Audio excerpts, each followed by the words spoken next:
Salam sejahtera di dalam kasih Tuhan kita Yesus Kristus. Bapak Ibu Saudara yang dikasihi Tuhan, dimanapun kita berada, saya berdoa Bapak Ibu Saudara tetap dalam lindungan Tuhan dan dalam sukacita daripada Tuhan. Sebelum kita menerima berkat firman Tuhan, mari kita tundukkan kepala kita sejenak dan kita bersatu dalam doa. Terima kasih untuk kesempatan yang Tuhan berikan kepada kami boleh memuji dan menyembah Tuhan. Terima kasih untuk kesempatan yang Tuhan berikan kepada kami untuk kami boleh belajar firman. Kami mohon Roh Kudus, Roh Allah memampukan kami supaya kami boleh mengerti apa yang menjadi kehendak Tuhan melalui firman Tuhan. Terlebih kami dapat melakukannya dalam kehidupan kami sehari-hari, sehingga kehidupan kami semakin berkenan di hadapan Tuhan, menjadi berkat untuk hormat dan kemuliaan nama Tuhan. Kami siap mendengarkan firman-Mu, di dalam nama Tuhan Yesus Kristus kami berdoa. Amin. Renungan firman Tuhan hari ini akan bersama-sama kita ambil di dalam Markus pasal 11 ayat 1 sampai dengan yang ke-11. Saya akan membacakannya untuk Bapak Ibu Saudara semua. Markus pasal 11 ayat 1 sampai dengan yang ke-11. Demikian bunyi firman Tuhan. Yesus dielulukan di Yerusalem. Ketika Yesus dan murid-muridnya telah dekat Yerusalem, dekat Betfage dan Betania yang terletak di Bukit Zaitun, Yesus menyuruh 2 orang muridnya dengan pesan, "Pergilah ke kampung yang di depanmu itu. Pada waktu kamu masuk di situ, kamu akan segera menemukan seekor keledai muda tertambat yang belum pernah ditunggangi orang. Lepaskan keledai itu dan bawalah kemari. Dan jika ada orang mengatakan kepadamu, 'Mengapa kamu lakukan itu?' jawablah, 'Tuhan memerlukannya, Ia akan segera mengembalikannya ke sini.' Mereka pun pergi dan menemukan seekor keledai muda tertambat di depan pintu di luar, di pinggir jalan, lalu melepaskannya. Dan beberapa orang yang ada di situ berkata kepada mereka, 'Apa maksudnya kamu melepaskan keledai itu?' Lalu mereka menjawab seperti yang sudah dikatakan Yesus. Maka orang-orang itu membiarkan mereka. Lalu mereka membawa keledai itu kepada Yesus dan mengalasinya dengan pakaian mereka. Kemudian Yesus naik ke atasnya. Banyak orang yang menghamparkan pakaiannya di jalan. Ada pula yang menyebarkan ranting-ranting hijau yang mereka ambil dari ladang. Orang-orang yang berjalan di depan dan mereka yang mengikuti dari belakang berseru, 'Hosana, diberkatilah Ia yang datang dalam nama Tuhan. Diberkatilah kerajaan yang datang, kerajaan Bapa kita Daud. Hosana di tempat yang maha tinggi.' Sesampainya di Yerusalem, Ia masuk ke bait Allah. Di sana Ia meninjau semuanya. Tetapi sebab hari sudah hampir malam, Ia keluar ke Betania bersama dengan ke-12 muridnya." Amin firman Tuhan. Bapak Ibu Saudara yang dikasihi Tuhan, perikop ini adalah perikop yang sudah tidak asing lagi, yang sering kita baca, sering kita dengarkan, apalagi masa-masa prapaskah seperti sekarang ini, di mana saat ini kita merayakan Minggu Palma, 1 minggu sebelum kita merayakan Paskah. Kita bersyukur karena kebaikan dan kemurahan Tuhan. Tuhan memberikan kepada kita semua berkat-berkat, sehingga saat ini kita masih boleh merasakan kesehatan, kekuatan, dan pemeliharaan daripada Tuhan Yesus Kristus sendiri, sehingga kita boleh merayakan Minggu Palma ini. Dan saya rindu dalam perayaan Minggu Palma ini kita semakin dikuatkan iman dan percaya kita kepada Tuhan, sehingga penyambutan kita kepada Tuhan bukan sekadar penyambutan yang menjadi rutinitas kita sebagai orang Kristen, tetapi boleh lahir dari sebuah kesadaran bahwa kita adalah umat yang telah dipilih Tuhan, umat yang telah dipersiapkan Tuhan. Kita adalah orang-orang pilihan, kita adalah orang-orang yang telah dipersiapkan Tuhan, telah dipanggil dan dipilih Tuhan untuk menjadi umat ketebusannya. Dan Tuhan memiliki rencana-rencana yang besar untuk kita sekalian. Bapak Ibu Saudara yang dikasihi Tuhan, pada Minggu Palma ini saya rindu menyampaikan berkat firman Tuhan yang berjudul Rancangan Tuhan yang Tidak Pernah Gagal. Saya rindu renungan kita hari ini boleh memberikan kepada kita semua pengertian, terlebih memberikan kepada kita semua kekuatan di dalam kita menghadapi masa-masa kita yang mungkin saat ini sulit. di tengah pandemi, di tengah keterbatasan segala sesuatu, di mana kita saat ini harus tetap menjalankan protokol kesehatan yang ada, dan saya rindu kita semua tetap menjalankannya dengan setia. Bapak Ibu Saudara yang dikasihi Tuhan, kesulitan-kesulitan yang saat ini kita hadapi, kesulitan-kesulitan yang saat ini kita alami, bukan menunjukkan bahwa rancangan Tuhan gagal dalam kehidupan kita. Tetapi melalui kesulitan-kesulitan yang ada, Tuhan ingin menunjukkan kuasa-Nya, Tuhan ingin menunjukkan kehebatannya, Tuhan ingin menunjukkan kasih-Nya kepada saudara dan saya, sehingga kita boleh menjadi terang Tuhan, kita boleh menjadi saksi Tuhan dimanapun kita berada. Puji nama Tuhan. Bapak Ibu Saudara yang dikasihi Tuhan, melalui Markus 11 ayat 1 sampai dengan yang ke-11, kita belajar tentang rancangan Tuhan yang tidak pernah gagal, di mana Tuhan merancangkan segala sesuatunya untuk menggenapi setiap nubuat-nubuat firman yang menubuatkan tentang kedatangannya, menubuatkan tentang keberadaannya. Dan salah satu nubuatan itu berbicara tentang bagaimana Yesus harus dieluk-elukan di Yerusalem sebelum dia masuk ke dalam penangkapan dan kematian dalam Jumat Agung, dan sebelum dia masuk ke dalam Minggu Paskah, untuk kita bisa merayakan kebangkitan Tuhan Yesus Kristus. Bapak Ibu Saudara yang dikasihi Tuhan, melalui rancangan Tuhan yang tidak pernah gagal, saya rindu kita semua diingatkan supaya kita semua memiliki rancangan-rancangan yang berkenan kepada Allah, sehingga kegagalan bukan menjadi bagian daripada kita. Sekalipun kegagalan adalah sebuah warna dari setiap usaha manusia, di mana kegagalan tadi terjadi karena keinginan-keinginan dalam diri manusia. Manusia pernah jatuh di dalam dosa, padahal rancangan Tuhan adalah supaya manusia hidup berkenan kepada Dia, di mana Tuhan telah menciptakan, telah membentuk manusia serupa dengan gambar dan rupanya. Kalau kita memperhatikan apakah Tuhan gagal dalam hal ini? Tidak. Tetapi yang gagal adalah manusia yang tidak bisa menjalankan kehendak Tuhan. Karena itu, supaya kita tidak tinggal atau tidak mengalami kegagalan, mari kita belajar untuk menjalankan setiap kehendak Tuhan. Ada istilah yang sering kita dengar yang mengatakan bahwa kegagalan adalah sukses yang tertunda. Tapi dalam hal ini Bapak Ibu Saudara, kalau kita belajar dari firman Tuhan, sukses adalah sebuah perjalanan, di mana kesuksesan di dunia ini adalah sebuah perjalanan yang didapat oleh orang di jalan Tuhan. Karena tidak semua kesuksesan di dunia ini berkenan kepada Tuhan. Oleh karena itu, ketika ada yang mengatakan kegagalan adalah sukses yang tertunda, tentunya kegagalan-kegagalan yang dimaksud adalah kegagalan-kegagalan di dalam keinginan-keinginan manusia untuk memenuhi keinginannya. Bapak Ibu Saudara yang dikasihi Tuhan, di dalam Tuhan tidak ada kegagalan, karena rancangan Tuhan itu pasti akan terjadi.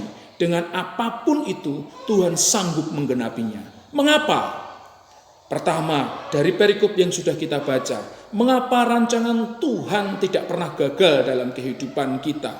Mengapa rancangan tidak pernah gagal? Kenapa rancangan Tuhan tidak pernah gagal? Karena yang pertama, Tuhan itu Maha Tahu. Dalam perikop yang sudah kita baca Bapak Ibu Saudara, Tuhan Maha Tahu. Dia tahu apa yang akan terjadi. Tuhan juga tahu apa yang akan terucap dari mulut kita, dari mulut setiap kita semua. Kemudian Tuhan juga tahu apa yang akan kita pikirkan. Kalau kita melihat di dalam perikop yang kita baca tadi, Tuhan tahu apa yang akan terjadi. Bahwa Tuhan harus menggenapi setiap firman itu. Dia akan menaiki seekor keledai. Karena itu Tuhan menyuruh murid-muridnya atau menyuruh 2 muridnya untuk berjalan ke kampung, mengambil seekor keledai yang tertambat di pinggir jalan. Dan ketika engkau sedang melepaskannya, akan ada orang yang bertanya, dan engkau harus menjawab. Dari sini kita melihat Tuhan tahu apa yang akan terjadi, Tuhan tahu juga apa yang akan diucapkan, apa yang akan terucap. terucap oleh orang lain maupun yang terucap oleh diri kita. Sehingga Tuhan dari sini memberikan kepada kita semua kesadaran bahwa Tuhan tahu juga apa yang ada di dalam pikiran manusia. Bapak Ibu Saudara yang dikasihi Tuhan, jika kita tahu bahwa Tuhan adalah Tuhan yang Maha Tahu, Dia tahu apa yang akan terjadi, Dia tahu apa yang akan terucap, Dia tahu apa yang akan terpikir. Karena itu kita sekalian harus dapat berpikir sejalan dengan firman Tuhan. Karena itu berpikirlah sebelum kita berucap, dan berucaplah sesuai dengan apa yang kita pikirkan, agar terjadi sesuai dengan kehendak Tuhan. Bapak Ibu Saudara yang dikasihi Tuhan, seringkali kita berkata tanpa berpikir, itu adalah sebuah kesalahan. Tetapi berpikir tanpa didasarkan kepada firman Tuhan, kemudian kita berkata, itu juga sebuah kesalahan.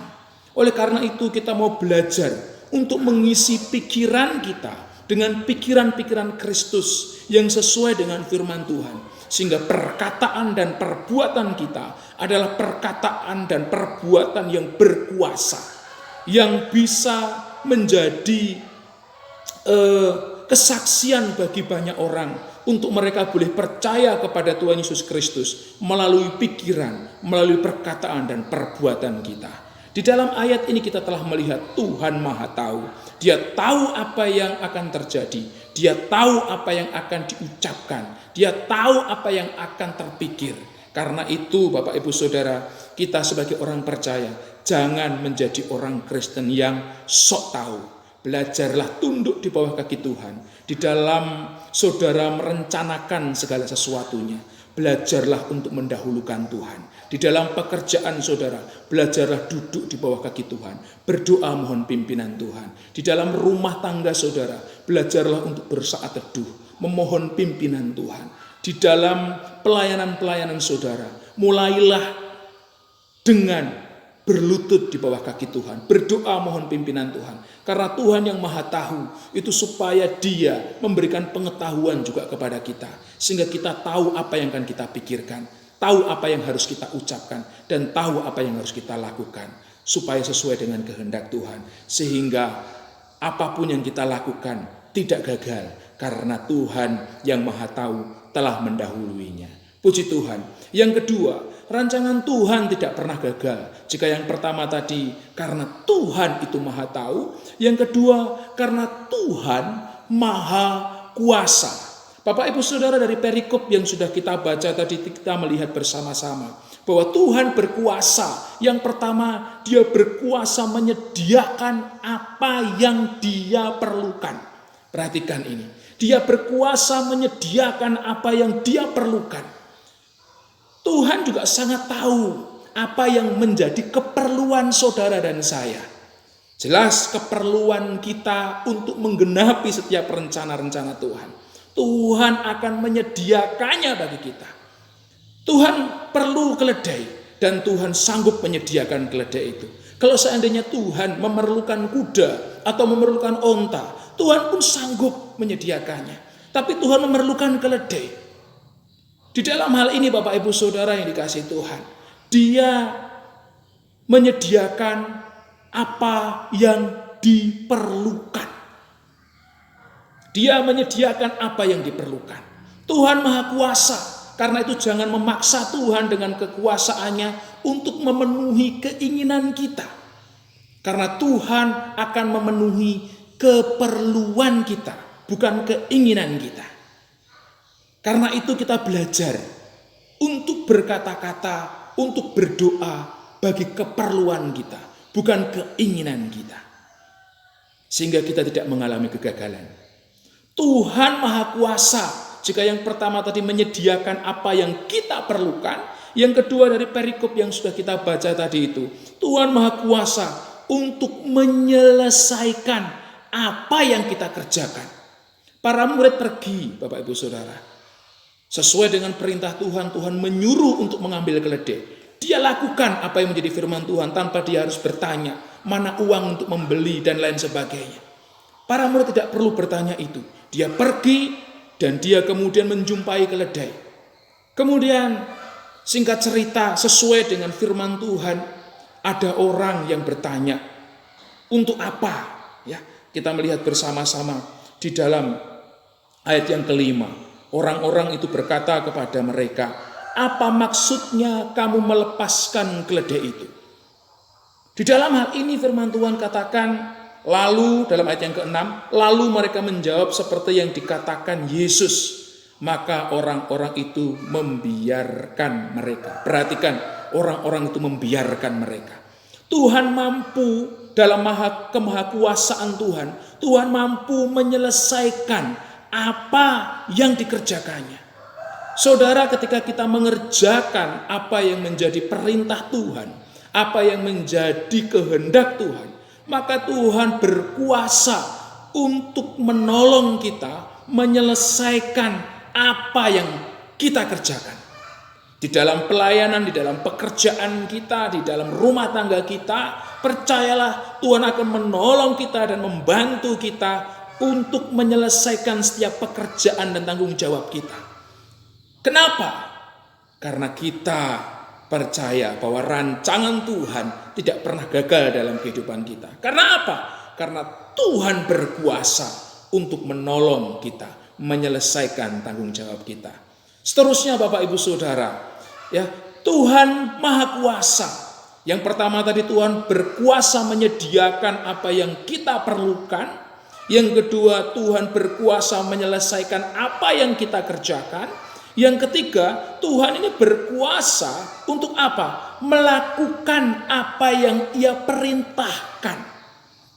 Maksudnya begini, Tuhan berkuasa melakukan apa yang diperintahkan di sini, berbicara tentang bagaimana Tuhan memberikan teladan. Dia memberikan teladan kepada saudara dan saya sebelum Dia memerintahkan itu kepada kita. Tuhan menyuruh kita taat, Dia sudah memberikan teladan, Dia taat hingga mati di atas kayu salib. Tuhan menyuruh kita untuk berbuat baik, Tuhan sudah memberikan keteladanan dalam hal berbuat baik. Bapak Ibu Saudara yang dikasihi Tuhan, di dalam perikop yang kita baca, di situ kita melihat bahwa firman Tuhan katakan dalam ayat yang ketiga, dan jika ada orang mengatakan kepadamu, mengapa kamu lakukan itu? Jawablah, Tuhan memerlukannya. Ia akan segera mengembalikannya ke sini. Perhatikan frase kata orang mengatakan kepadamu. Bapak Ibu Saudara yang dikasihi Tuhan, kata orang mengatakan kepadamu di sini, orang di sini bukan salah satu daripada murid Yesus. Tetapi orang tersebut ketika murid-murid Yesus ini berkata Tuhan memerlukannya, Tuhan tahu bahwa mereka akan memberikan keledai itu. Menariknya di sini Bapak Ibu Saudara, ada sebuah kerelaan yang Tuhan berikan kepada orang tersebut. Di mana ketika Tuhan meminta, kemudian orang itu dengan rela hati memberikan keledainya. Bapak Ibu Saudara yang dikasihi oleh Tuhan Yesus Kristus, dari sini kita mau sedikit bertanya kepada diri kita sendiri. Ketika Tuhan memerlukan sesuatu, apakah kita memiliki sebuah kerelaan seperti yang dimiliki oleh orang tersebut, yang kemudian memberikan miliknya kepada Tuhan ketika Tuhan memerlukannya? Nah, orang tersebut memiliki sebuah kerelaan. Tentunya kalau dari kemahakuasaan Tuhan, kita percaya Tuhan berkuasa untuk mengubahkan hati seseorang. Tuhan berkuasa untuk memberkati kita seperti Tuhan memberkati Elia, di mana Tuhan memelihara Elia waktu dia ada di tepi sungai Kerit melalui burung gagak yang setiap hari mengantar makanan untuk Elia. Tuhan berkuasa menyediakan segala sesuatunya bagi kita sekalian. Tapi di dalam hal ini Bapak Ibu Saudara, secara manusia kita perlu tahu bahwa manusia itu memiliki jiwa sosial. Memiliki jiwa sosial, dan jiwa sosial ini tidak datang secara tiba-tiba. Jiwa sosial ini perlu dipupuk, perlu dilatih. Dan saya yakin dan percaya orang yang dimaksud di sini adalah orang yang mengetahui siapa Yesus Kristus. Orang ini adalah orang yang mengenal siapa Yesus Kristus. Dia bukan salah satu daripada murid Yesus, tetapi dia tahu apa yang dilakukan Yesus. Apa yang dilakukan Yesus? Yesus melakukan perbuatan baik. Yesus menolong banyak orang. Bahkan Yesus mencelikkan mata Bartimeus yang buta, ya, di dalam Markus pasal 10 ayat 46 sampai dengan yang ke-52. Bahkan peristiwa yang sangat besar yang terjadi sebelum peristiwa ini adalah Yesus membangkitkan Lazarus yang mati. Bapak Ibu Saudara yang dikasihi Tuhan, apa yang telah diperbuat Yesus yang suka menolong, Yesus suka membantu, Yesus yang mengadakan banyak mujizat kepada semua orang, itu yang membuat orang kemudian rela untuk memberikan miliknya kepada Yesus. Saudaraku, rancangan Tuhan tidak pernah gagal dalam kehidupan saudara dan saya ketika kita juga melakukan apa yang kita perintahkan. Artinya saudara dan saya mampu menjadi teladan. Ketika kita mengatakan kita harus berbuat baik, kita harus berbuat baik terlebih dahulu. Kita harus belajar memberi, kita juga harus belajar memberi terlebih dahulu. Kita harus belajar untuk rela, kita harus belajar untuk merelakan terlebih dahulu. Memberikan contoh, memberikan teladan. Kita melihat bersama-sama Tuhan Yesus menggunakan seekor keledai dan dia meminjam. Perhatikan kata meminjam. Ayat di sini mengatakan meminjam dan Tuhan akan mengembalikannya. Tuhan sedang mengajarkan kepada kita sebuah kesederhanaan. Dan Tuhan menunjukkan kesederhanaan itu supaya kita contoh. Menarik kalau ada orang Kristen yang saat-saat ini dia sering dia lebih suka menonjolkan hidup berfoya-foya, hidup berkelimpangan, hidup yang seakan-akan ingin menunjukkan kekayaannya, atau dia melampiaskan nafsu, keinginan-keinginan duniawinya melalui harta yang dia miliki. Padahal Tuhan jelas-jelas mengatakan untuk kita belajar sederhana. Tuhan menunjukkan kesederhanaannya dengan dia meminjam seekor keledai. Kesederhanaan ini bukan sebuah kepura-puraan. Karena ada juga tipe orang Kristen yang kemudian dia berpura-pura sederhana. Dia berpenampilan seperti orang miskin, bajunya lusuh, ya, ibadah pun pakai celana pendek, ya, padahal hartanya banyak. Tetapi kemudian dia melakukan hal-hal yang nampaknya sederhana, tapi di sisi lain dia mengambil hak-hak milik orang lain, memindahkan batas tanah milik orang lain dan lain sebagainya. Ini tentunya bukan kesederhanaan yang dimaksudkan Tuhan. Kesederhanaan ini lahir dari sebuah hidup yang belajar untuk mengutamakan yang paling penting dalam kehidupan kita. Apa itu? Mengutamakan Tuhan, mendahulukan Tuhan. Tuhan tahu bahwa keperluannya untuk menunggangi keledai ini sangat sederhana dalam pengertian begini Bapak Ibu Saudara. Dia tidak menggunakan keledai itu setiap hari di dalam menjalankan pelayanannya. Dia hanya menggunakannya pada saat itu saja. Sehingga Tuhan tidak perlu untuk memiliki seekor keledai untuk dia tunggangi di dalam pelayanan-pelayanannya. Bapak Ibu Saudara yang dikasihi Tuhan, Tuhan kemana-mana hanya berjalan kaki. Di dalam hal ini Tuhan mengajarkan kepada saudara dan saya tentang sebuah pola hidup sederhana di mana kita belajar untuk mengutamakan apa yang paling penting bagi kita sekalian. Tuhan Maha Kuasa, tapi Dia tidak menggunakan kekuasaannya untuk memenuhi keinginannya sendiri. Mungkin Tuhan bisa saja terbang, mungkin Tuhan bisa saja bukan keledai yang diambil, unta seperti saya singgung tadi itu, atau kemudian kuda atau kereta mewah dan lain sebagainya. Tapi Dia tidak gunakan itu. Dia tetap berfokus untuk menggenapi setiap firman Tuhan, rancangan Tuhan. Sehingga Dia melakukan apa yang Ia perintahkan. Dia perlu untuk menunjukkan keteladanan itu. Hidup dalam kesederhanaan kepada saudara dan saya, supaya kita mencontohnya. Karena itu, lakukan apa yang Tuhan perintahkan, maka Ia akan menyelesaikan apa yang kita kerjakan dengan menyediakan apa yang kita perlukan. Sekali lagi, lakukan apa yang Tuhan perintahkan, maka Ia akan menyelesaikan apa yang kita kerjakan, dengan menyediakan apa yang kita perlukan. Percayalah Tuhan Maha Kuasa untuk menyediakan apa yang saudara perlukan. Menyediakan apa yang saudara perlukan. Ingat, yang kita perlukan, bukan yang kita inginkan. Lakukanlah kehendak Tuhan dengan sepenuh hati. Yang terakhir, rancangan Tuhan tidak pernah gagal. Karena Tuhan Maha Tahu. Yang kedua, karena Tuhan Maha Kuasa. Dan yang ketiga, karena Tuhan Maha Hadir. Dia hadir. Apa tujuan Tuhan hadir? Tuhan hadir itu dengan firman-Nya. Dan tujuannya adalah Tuhan hadir untuk menggenapi firman-Nya. Segala sesuatu yang ditulis di dalam Markus pasal 11 ayat 1 sampai dengan 11 adalah Tuhan ingin menggenapi firman-Nya. Dan untuk menggenapi firman-Nya, dia juga perlu berfirman. Firman Tuhan itu berkuasa. Firman itu yang mengadakan segala sesuatu yang kita perlukan. Firman itu yang menyediakan. Firman itu yang berkuasa untuk menciptakan dari yang tidak ada menjadi ada. Karena itu, hiduplah sesuai dengan firman Tuhan. Maka Tuhan akan membuat setiap rancangan-rancangan kita dibuat berhasil di hadapan Tuhan. Karena apa? Karena rancangan kita adalah rancangan yang berkenan kepada Tuhan. Selamat menyambut Paskah. Serahkanlah segala rancanganmu hanya kepada Tuhan. Dan hiduplah sesuai dengan kehendak Tuhan. Tuhan Yesus memberkati kita sekalian. Kita berdoa. Tuhan, terima kasih buat nasihat firman-Mu.